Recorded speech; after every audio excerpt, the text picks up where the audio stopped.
김광수의 경제데이트 117회 2부를 시작합니다. 안녕하세요. 저는 서성민입니다. 네, 김경식입니다. 네, 김광수입니다.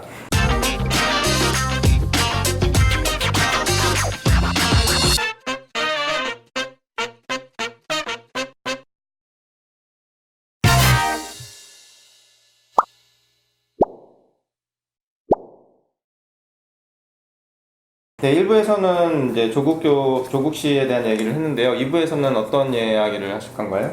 지난주에 또 네. 좀 커다란 이슈가 하나 있었는데요. 네. 저희가 지난 3년 동안 일본과 군사정보보호 협정 지소미아라는 걸 해왔는데 예. 22일에 이걸 이제 앞으로 유지하지 않겠다, 종료하겠다라고 발표를 해서 한일 관계가 이제 점점 더 악화일로로 걷는 게 아니냐라는 이야기가 좀 나오고 있습니다. 이게 11월 22일 날 종료하는 걸로 알고 있거든요. 종료를 하겠다라고 이제 8월 22일 날 발표를 한 거고요. 그렇죠.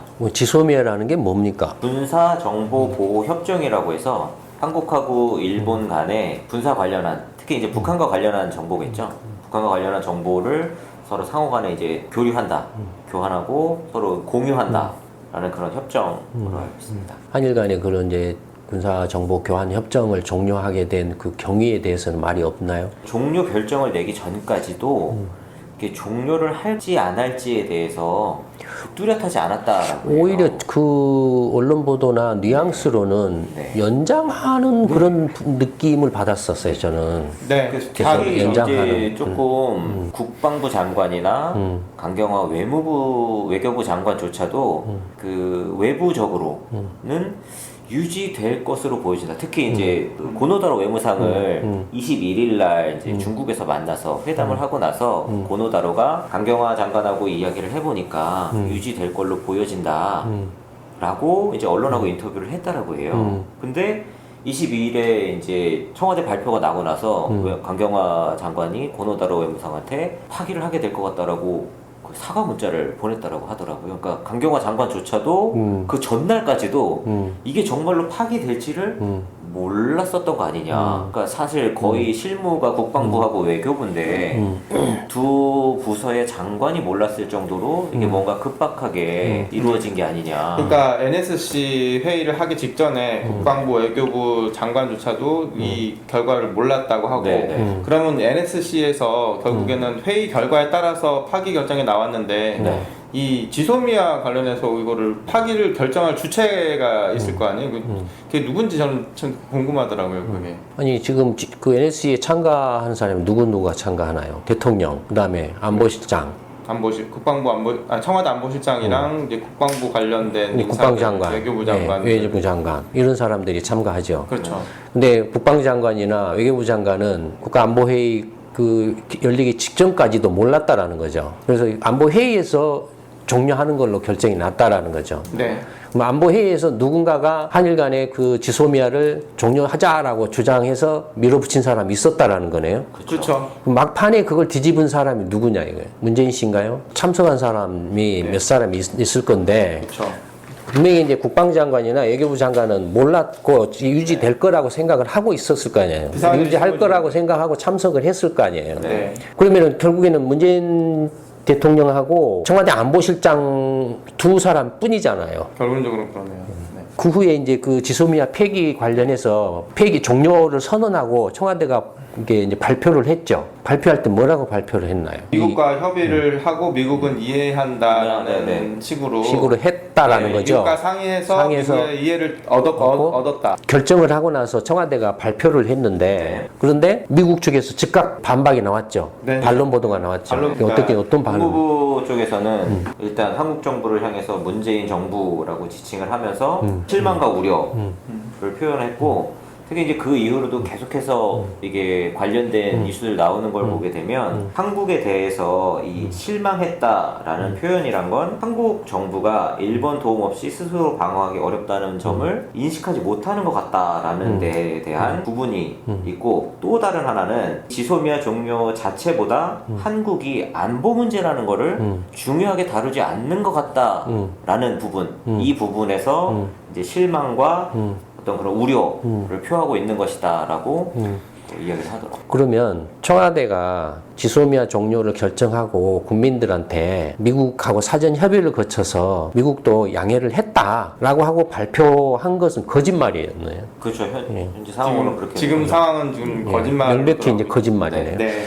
이 사람들이 영어를 몰라가지고 영어가 딸려가지고 만약에 말귀를 못 알아먹어서 그랬다면은 이건 정말로 말도 안 되는 어처구니없는 일이고 그렇죠. 뭐 그럴 가능성은 거의 없잖아요. 그렇죠. 그렇다면 의도적으로 거짓말을 했다라는 국민들한테 이건 뭘 말하냐면 청와대 안보팀에도 조국 씨 산호맨과 같은 그 생각을 갖고 있는 사람이 있다라는 거예요. 그러니까 안보회의에 들어간 사람은 몇 사람 안 되잖아요. 들어간 사람 중에 국방장관, 외교장관은 일단 제외예요. 연장될 거라고 생각을 했기 때문에. 네. 그러면 그런 산호맹적인 사상이나 사고방식을 갖고 있는 사람은 문재인 대통령이거나 안보실장들이라는 거예요. 이른바 자주국방, 자주외교, 자주노선, 우리식의 사회주의 국가를 건설한다 뭐 이런 거. 이쪽 민정 쪽에도 조국이라는 산호맹적인 사고방식을 갖고 있는 사람과 안보 쪽에도 그와 이렇게 똑같은 생각을 갖고 있는 사람이 있다 이거예요. 그러면 일부에서 말했던 민주당이 왜 저렇게 지금 벌써 퇴진론이나 사퇴론이 나와야 되는데도 불구하고 안 나오는가는 누군가가 지금 엄청난 힘이 조국이라는 사람을 비호를 하고 있기 때문에 그렇다. 그러면 그 엄청난 힘을 가지고 있는 사람이 조국 씨하고 생각이 같다라는 거예요. 그러면은 이걸 뒤집은 사람이 누구냐 이거예요. 문재인 대통령인데요, 소장님. 그렇게밖에 해석이 안 돼요. 지금 상황으로 보면. 그러면은 이게 만약에 그렇게 해석이 된다라면 이 사태는 지소미아에서 안 끝나요. 거짓말을 이렇게 의도적으로 한 목적이 뭐냐 이거예요. 누구를 향해서 그런 거짓말을 했냐 이거. 미국을 향해나 일본을 향해서 거짓말을 한 건 아닐 거 아니에요. 그렇죠. 대내용이죠.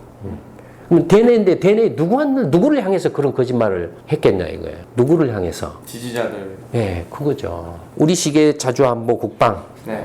을 우리가 할 테니 그래서 그 첫 번째로 지소미아를 종료할 테니 네. 그거 외에는 지금 설명이 안 돼요. 이 상황이. 그렇게 되면 방금 말한 것처럼 지소미아에서 안 끝난다라는 거예요. 소장님 말씀은 그 한미 동맹도 위험하다는 말씀이신가요? 아니면 알 수 없어요. 네. 지금 쌍두마차로 가고 있어요. 지금 문재인 정권이 네. 하나는 조국을 앞세워서 이렇게 사법개혁을 한다라는 게 사법개혁을 통해서 적폐청산한다는 명분을 내서서 지금 이제 자기 지지 세력들한테 이렇게 메시지를 보내고 있고 네. 또 하나는 지금 지소미아 종료를 통해서 반일 자주국방 뭐 이런 것들의 메시지를 보내고 있는 거예요. 지금 뭘 알 수 있냐면 복도에서 군사훈련을 했어요. 그렇죠. 네. 그건 말하자면 일본하고 전쟁도 내가 불사하겠다라는 메시지예요. 이른바 이제 그 조국의 산호맹 사상이나 이런 것이 문재인 씨를 비롯한 일부 극단주의, 이른바 이제 민족주의라고 불리는 자주민족주의라고 불리는 사람들에게 공유된 사상이 아닌가 그렇게 보여져요.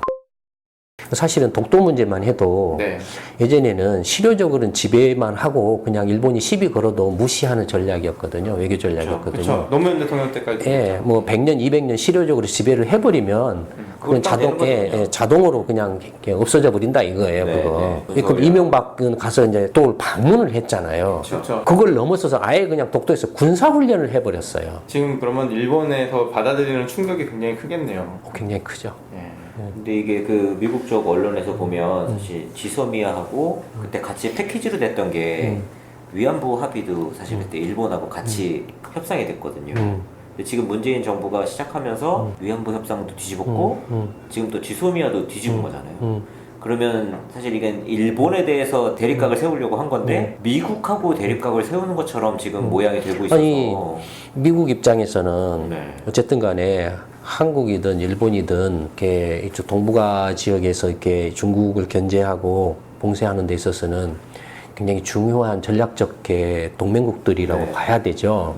봐야 되는데 만약에 미국 입장에서는 만약에 최악의 경우에 극단적으로 한국과 일본 가운데 하나를 선택한다라고 하면 어디를 선택할 것 같아요? 일본을 선택하겠죠. 네, 당연히 일본을 선택하죠. 네. 미국은 이쪽 동북아에서의 어떤 그 군사 안보 전략의 핵심은 일본이에요. 그건 이렇게 부인할 수 없잖아요. 그런데 그 한국과 일본이 티각티각 하는데 미국이 생각할 때 특히 한국이 폭주를 한다 이거예요. 자꾸 선을 넘어간다고 말을 하고 있어요, 지금. 문재인 정권이. 최악의 경우에는 미국은 어떤 선택을 할까요? 문재인 정권 버리죠. 문재인 정권이, 우리가 이제 한미동맹을 강화해서 자뻑인 거예요. 국민들이 불안해하고 조금 문재인 정권 제정신이야라는 것을 꼼수로 무마하려고 국민들한테는 예. 거짓된 말을 하고 실제로 하는 작업은 한미동맹을 와해시키는 작업을 하고 있다. 예. 근데 나는 이 문재인 정권의 정신세계가 이해가 안 돼요. 왜 안 되냐면 이해가 안 되는 이유가 뭐냐면 금방 드러날 뻔한 거짓말을 하고 있다라는 거예요. 국민들한테. 국민들이 바보도 아니고 뻔한 거짓말을 하고 있다라는 거예요. 이게 이해가 안 돼요. 그러니까 이 사람들이 정신병이 제정신이 아닌 거든지 아니면은 정말로 상황 판단력이나 뭘 어떻게 해야 될지를 전혀 모르는 똥멍청이들인지 어떻게 해석을 하려고 해도 해석이 안 돼요, 지금. 뭔가 이렇게 지금 엉뚱한 방향으로 가고 있는 것 같아요. 이제 외교적인 문제로 이렇게 어느 정도 조금 문제를 해결할 수도 있는 것을 네. 이제 경제 그게 문제로 비화를 시켰다 이거예요. 네. 그러면 문재인 정권이 아베 정권이 경제 문제로 이렇게 해왔으면 당연히 거기에 대해서 경제 문제로 반격을 해야 되잖아요. 그렇죠. 근데 경제 문제로는 반격이 안 되니까 할 게 없으니까 이제 안보로 이제 왔어요. 네. 안보 문제로 반격을 하니까 일본은 이렇게 그 지소미아 종료를 한 직후에 일본 쪽에 이제 그 일본 언론 쪽에서 보도한 걸 보면 일본 정부가 이제 아베 정부가 뭐라고 말을 했냐면 2017년 문재인 정부 출범 이전에는 박근혜 정부하고의 어떤 정보 교환을 해왔는데 네. 그때는 한국 측 정보나 일본 측 정보가 거의 일치했다라는 거예요. 그런데 문재인 정부가 출범하고 나서는 정보가 서로 어긋난 것들이 이제 늘어나기 시작했다라는 거예요. 네. 어긋나는 것들이. 네. 표현은 이제 그런 정도로 그치고 있어요. 그러면서 한 말이 뭐냐면은 지소미아를 종료를 했다라고 해서 일본이 그 북한과 관련된 어떤 그 군사 정보 수집 면에 있어서 타격이 크냐 하면은 한 전체 어떤 적으로 봤을 때 한 3% 정도 타격을 받을 수도 있을 수 있다. 그러나 100% 중에 3%요. 예, 100% 중에 한 3% 정도. 그러나 그 정도는 미군과의 정보 공유를 통해서 충분히 커버할 수 있다. 그래서 하등의 걱정을 안 한다라는 이렇게 보도가 나왔어요. 네. 만약에 지소미아를 종료했을 때 아베 정권이 그 받을 타격을 따져봤다라고 한다면 네. 얼마나 타격을 받을 것인가를 바보가 아닌 이상 알 거라고요. 그쵸. 일본이 받을 타격이 크다라고 하면 미국이 노발대발 하겠죠. 근데 타격이 크다라고 하면 지소미아 종료하는 것이 효과가 있다라고 생각하고 쓸 수도 있다 이거예요. 그쵸. 만약에 타격이 거의 없다라고 생각을 한다라면 지소미아를 종료를 하겠다라는 그 정치적 의도나 목적이 뭐냐 이거예요. 아베 정권에 대한 타격이 아니라 내부용이다. 일반 국민들을 호도하기 위한 내부용이라는. 네. 그러니까 그러면 아베 정부 입장에서는 왜 그러면 지소미아 연장을 계속 하자라고 요구를 했냐 이게 문재인 정권한테 별로 이렇게 약발이 안 먹히는 수단임에도 불구하고 했냐라는 거죠. 그건 뭘 말하냐면은 어떻게든 아베 정권은 지금 이 상황을 수습하려고 한다라는 거예요. 그 일본 국내 여론용으로도 아베 정권은 한국에 대해서 이렇게 대화 노력을 계속 하고 있다라는 걸 보여주려고 이렇게 했다는 거죠. 네. 만약에 이 지소미아 종료가 효과가 있다라고 생각을 했다라면 문재인 정권이 독도에서 군사작전 안 했어요. 아, 이미 충분히 타격이 들어갔으니까. 예, 타격이 된다라고 생각을 했기 때문에. 근데 이게 효과가 없다라고 생각을 하고 있었기 때문에 이미 추가적으로 뭔가를 해. 예, 아베 정권에 대해서 뭔가 이렇게 그 보여줘야 된다라고 나의 자주 대한 독립에 뭔가를 보여주겠다라는 걸로서 독도에 가서 군사작전을 한 거예요. 그러니까 그것들이 이제 미국 입장에서 봤을 때는 지금 선을 넘어가고 있는 거예요. 네. 그런데 딱 한 가지 설명한다라면은 내년 선거를 위해서 국민들을 호도해서 내년 선거에서 네. 싹쓸이 한다라는 거. 싹쓸이를 해서 자기들이 생각하는 대로 개헌을 한다라는 거. 헌법을 바꿔버린다라는 거. 이러면 이제 아마 그 산호맹의 사회주의 국가로 갈 가능성 배제할 수 없어요. 수양님 말씀대로라면 지금 저희는 어떻게 해야 되나요 지금? 아니 충분히 시나리오로서 생각할 수 있는 거죠. 미국과 일본 간의 그 무역 협상을 했는데 그 협상 합의안에 북한의 비핵화와 관련해서는 네. 한미일 삼국이 긴밀한 협력하에 대처하고 일본인 납치 문제를 최우선에서 거론한다. 이게 있어요. 그러니까 완전히 문재인 정권만 바보되고 있는 거예요. 다음에 지소미아 문제나 기타 뭐 한일 간의 갈등 문제에 대해서는 트럼프 대통령과 서로 이런 방구 이야기가 없었다. 이런 말을 하고 있어요. 그건 뭘 말하냐면 이야기할 필요가 없다라는 거겠죠. 서로가 이미 어떻게 할지에 대해서 예, 이미 둘 다 같다라는 거죠. 네.